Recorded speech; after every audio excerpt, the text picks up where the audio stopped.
আমাদের দাদু আছে, এই দাদু ড্যানের মতো লাগছে।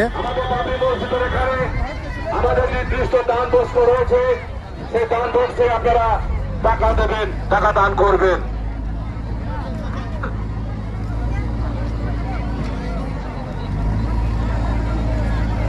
বেশ কিছু অসৎ এবং অসাধু ব্যক্তি বাবরি মসজিদের নামে টাকা তুলছে এবং বাবরি মসজিদের নামে তারা তাদের নিজস্ব স্ক্যানার ব্যবহার করছে।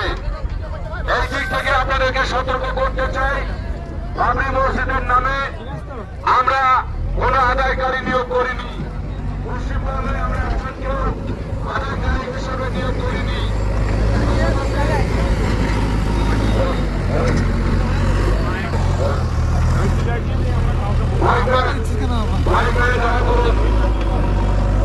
দাদু আসছে যে